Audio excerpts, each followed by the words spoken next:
এয়া দেখিছেনে নৰসিংহ পাত চিনিটো পায়ে চাগে। নমস্কাৰ, স্বাগতম জনাইছোঁ আমাৰ ইউটিউব চেনেল ব্যঞ্জনলৈ।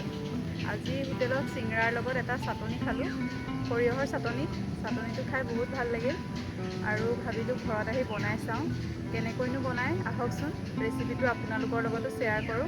ব'লক তেনেহ'লে ভিডিঅ'টো আৰম্ভ কৰোঁ।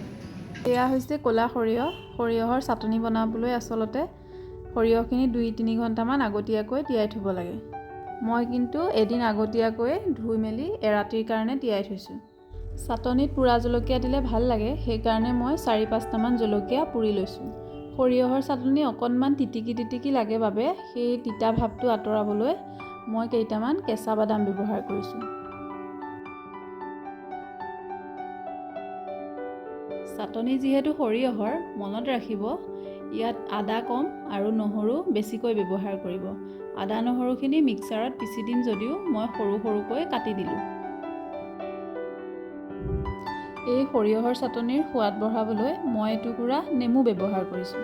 আৰু এয়া হৈছে কালি তিয়াই থোৱা সৰিয়হখিনি। দেখিছেনে, ৰাতি তিয়াই থোৱাৰ বাবে সৰিয়হখিনি ফুলি ডাঙৰ হৈ আছে।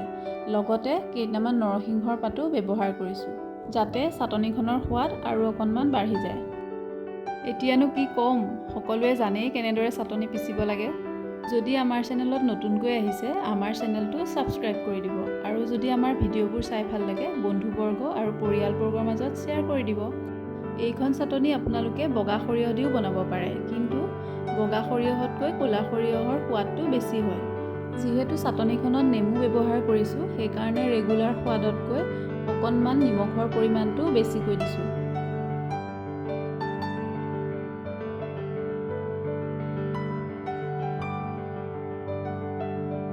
সৰিয়হখিনি ভালদৰে গুড়ি হ'বৰ কাৰণে মই অকণমান পানী ব্যৱহাৰ কৰিছোঁ আৰু এনেও এইটো চাটনি অকণমান পনীয়াকেই খোৱা হয়।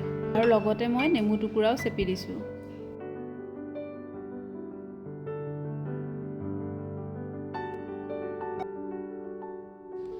এয়া আমাৰ চাটনি পিছা হৈ গ'ল। ইয়াত এতিয়া অকণমান তেল মাৰিম। তেল মাৰিবলৈ মই ব্যৱহাৰ কৰিছোঁ কেইটামান নৰসিংহৰ পাত, শুকান জলকীয়া, ক'লা জিৰা আৰু কেইটামান গোটা জিৰা। আৰু এইখিনি এতিয়া চাটনিখিনিৰ ওপৰত দি দিছোঁ আৰু গোটেইখিনি মিক্স কৰি দিছোঁ। এয়া আমাৰ চাটনি খাবলৈ ৰেডি হৈ গ'ল।